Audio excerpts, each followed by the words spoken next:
Hello everyone, and welcome to another video. So today in this video I thought I would show people my way of landing on the carrier. So using some of the instruments, some of the tips I've picked up in the community and from other YouTubers, and just some things to look out for as well while you're coming into land, and try and explain basically some of what's going on or my understanding of what's going on. So let's jump in, let's change to my view. Okay, here we go, here's my view, and we're passing over the carrier now. I'm just using the autopilot to just stay in a holding circle, basically, so I don't get too far away from the carrier. Now, from what I understand, a normal standard landing on a carrier, a case 1 carrier landing, is you come into the holding pattern, you fly over the carrier to make sure the deck is clear and that you can land, but you'll get a call out from the radio operator anyway telling you it's clear. But you'll come into the holding pattern, and as you're coming back round off your final turn, that's when you're coming in to land. So really you want to be ready to land as you're coming in on that final turn. Everything wants to be ready, and you're just doing everything on the controls. So there's a checklist that you need to be going through. First of all, you need flaps down to full, all the way down to 2. So what the flaps are doing is, as air passes over the wing, air going over the top has to go faster. So the top of a wing is almost like a hump. So the air to get from the front of the wing to the back of the wing has to go faster than the air going under the wing, because that's not a hump. The distance is shorter. So a longer distance over the wing and a shorter distance under the wing means faster air on top, slower air underneath. The air going faster on top is effectively thinner. It becomes a lower pressure, and underneath the air condenses almost. It gets crushed up and it gets thicker and the pressure gets higher.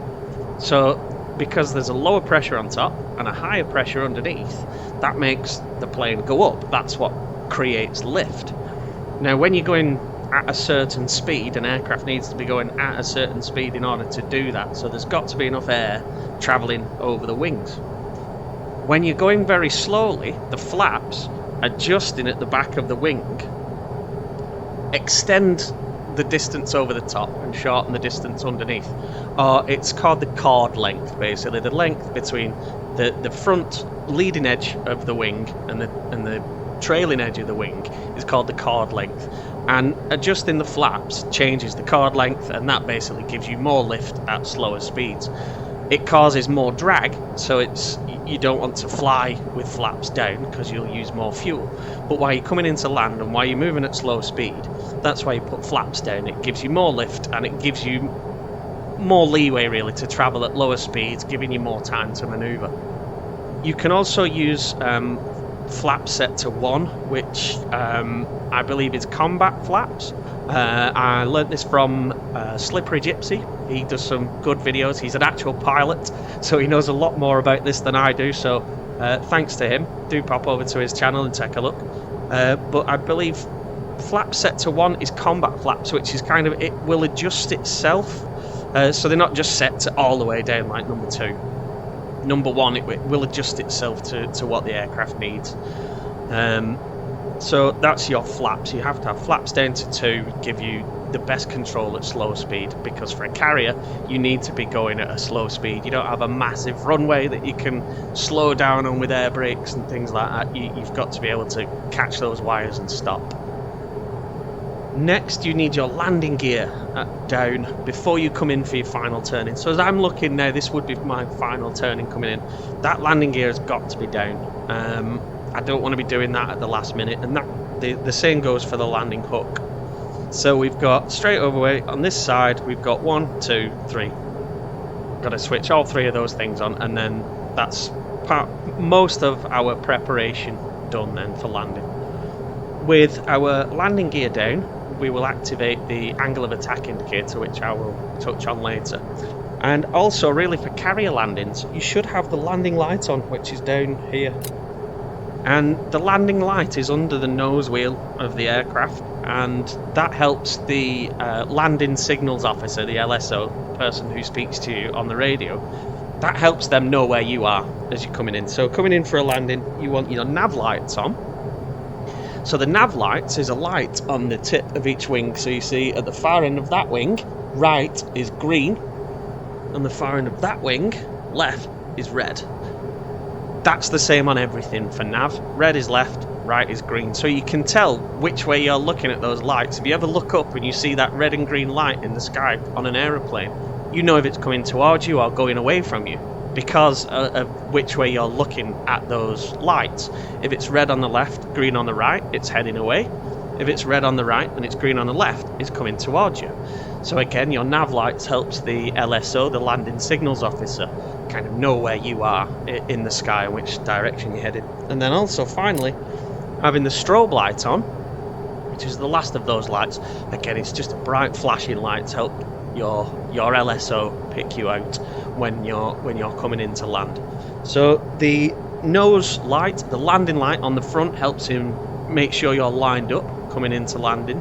The nav lights helps him while you're flying around to understand where you are visually, and obviously the strobe light again just helps them pick you out at a distance. So that should be everything over on this panel now. So I'll get to that as we're coming in on our final. The next thing I want to show is, again, thanks to Slippery Gypsy for this advice, another one of his great videos. When you call for a landing at an aircraft carrier or an airfield, when you're close enough to that airfield, which I think is 6 nautical miles, this then becomes the ILS, the Instrument Landing System. The orange line, I believe, points to the airfield, the runway, and that orange line splits. So if the arrow is pointing up on the orange line, actually, let's just call it in. So I'll get the aircraft carrier to give me Alpha landing position. 1-1, cleared to land on the carrier. There we go, that's the ILS. So this arrow, the orange arrow, is now pointing at the aircraft carrier where I need to land. And this orange line is the flight path I need for approach. So really I need the orange lines to line up, and that means I'm going in the right direction for approach. If the line is off, like this means I am actually my plane, as we're coming round, if this is the runway, is too far left of the runway, so I need to carry on going right. If I straightened up now, that orange line would start coming down, and I'll show you this shortly. The yellow line is the glide slope, and the glide slope is aircraft have an ideal angle to come in to land. There'll be all kinds of science behind it, and I won't pretend to know why, but they do have a glide slope as they're coming in. And you hear 8 degrees a lot for this glide slope, and that's not 8 degrees like coming down at that angle. That's the difference between where the nose of the aircraft is pointing and where the aircraft is actually heading. And that's you can actually see that on your HUD over there. So if we look forward, we see the M, the G, and it looks like an A, but that's actually an alpha. The 5 next to alpha is the angle of attack of the aircraft. So to go in a forward direction in true level flight at the speed that I'm going at the moment, I would have to basically point the nose of the aircraft up 5 degrees, and I can actually see that with the indicator up there that looks like a W. If I straighten the aircraft up, you'll see that should be pointing. Well, now we've straightened up, we're actually at 3 degrees, so you can see between the horizon indicator and the 5 degrees indicator, that's roughly 3 degrees. So to maintain level flight, as I'm doing, the aircraft has to be tilted up at 3 degrees. Now the glide slope is a theoretical line from anywhere in the sky coming down at about 3 degrees. So your aircraft is actually tilted back 5 degrees and you're coming down at 3 degrees. And that's what this yellow line indicates, and I'm just going to pass over that now. You just saw it move up. So in relative space where the aircraft carrier is down here, there is a theoretical line coming up from that aircraft carrier, and basically I just flew over it. So the line being above me, being above the aircraft, means the glide slope is now above me. Sorry, I'm below the glide slope. So as far I'm going away from the aircraft, so this theoretical line has gone past up me now. We actually flew through it. As we looked down, that's how we saw that change. So that helps you when you're on that glide slope and you're coming down. If your aircraft is below this line, then you're below the glide slope.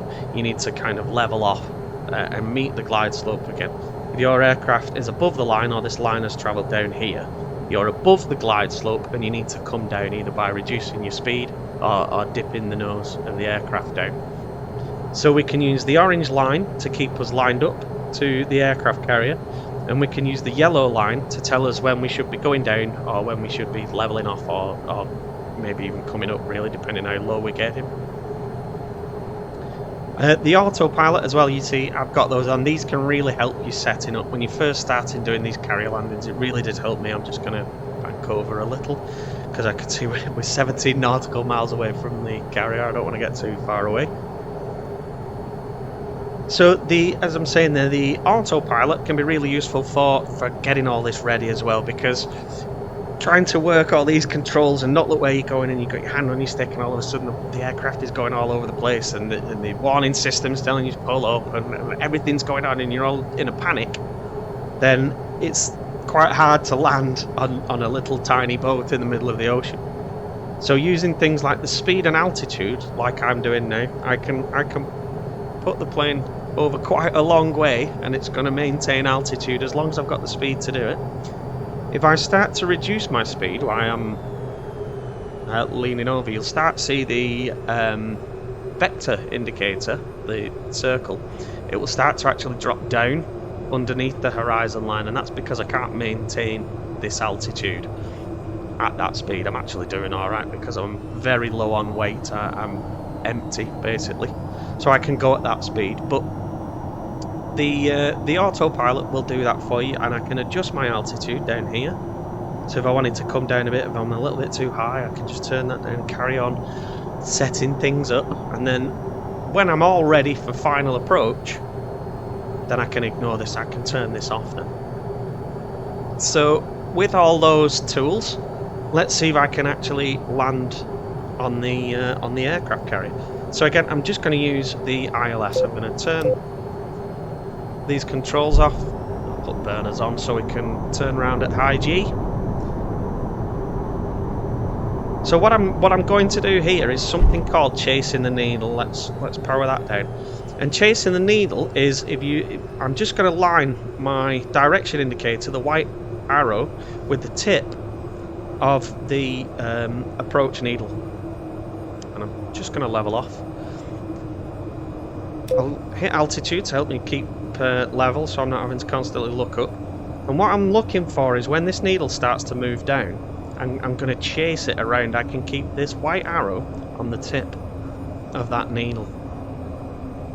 Something else that will also help is having your nav map on and zoomed out, because this shows you the approach path. So you should be coming at the carrier down these blue lines. So as I'm heading this way, as I said, let's power up again. You'll see I should start heading towards that line. I'm actually coming off it a little.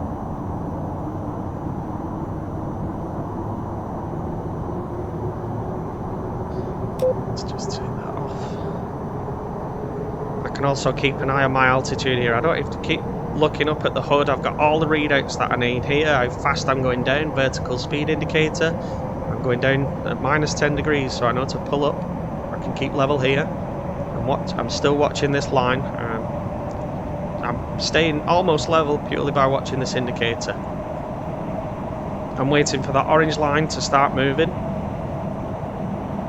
There it goes. So now I'm going to back off my speed and I'm going to pull around, and you can see I'm chasing that needle around. Watch my flight. Now for a carrier landing, ideally you want it broken slightly to the left. So I'm going to pull back round to the right a bit. And that's because an aircraft carrier is travelling forward, and I'm also under the glide slope here, so I can gain a bit of altitude as well. So an aircraft carrier is constantly moving forward. Let's hit that speed, altitude and heading. And we'll knock that speed right down. Give me a chance to talk. So an aircraft carrier is heading forward and the landing strip is at an angle. So that means if you're heading directly for that landing strip, by the time you've got there, the aircraft carrier's gone. So you're constantly going right then, trying to catch the aircraft carrier. The easiest way to do it is to point the velocity vector at the to the right of the aircraft carrier. And by doing that, it means you're constantly heading to where the carrier is going to be, rather than at where the carrier is at that time. And that should help you keep lined up as well. So I'm going to get to gear and flaps down. I'm going to put hook down. I've got all my lights on okay. I'm quite a long way out.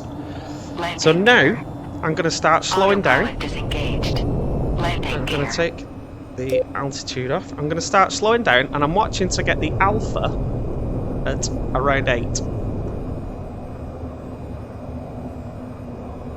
So there's my alpha at 8. So now I'm going to bring it down. So I'm roughly at 5. I need to go a bit faster now because my velocity vector is too low. So my speed is too low. So now I'm controlling everything with the speed. I'm getting that velocity vector, other than the left and right. The velocity vector I'm going to try and keep on the right of the ship. I'm going a bit too fast. I'm now at 7 if you look at the number. And my velocity vector is higher than the ship, so I'm going to slow down. I'm still under the glide slope, but now I can see the yellow line coming down, so once that yellow line is lined up, I should be heading directly at the ship. I'm just keeping my nose up at the moment. Just keep a little bit of height. Let's try and get that yellow line lined up.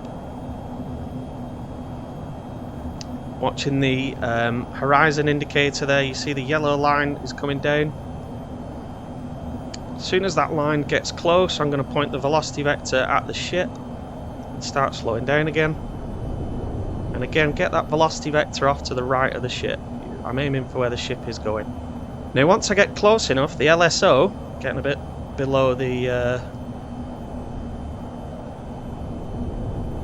Alpha 1-1. Call the ball. Getting a bit high. So there we go, he called the ball, and now I can see the indicator, the meatball is showing me I'm actually high of the glide slope.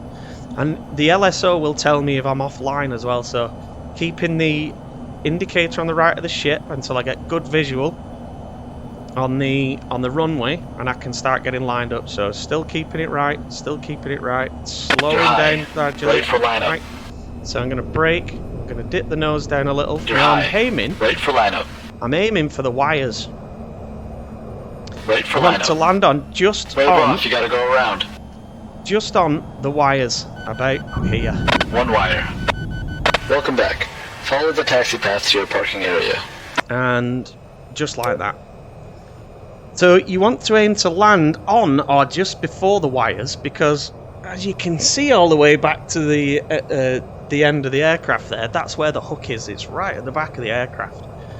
So as you're coming in to land, if you land too short of those wires, the aircraft could bounce and it will take the hook over, or you could hit right and the hook hits too early and chatters and bounces over. So the aircraft wheels land, but the hook bounces over, and that will give you a bolter situation.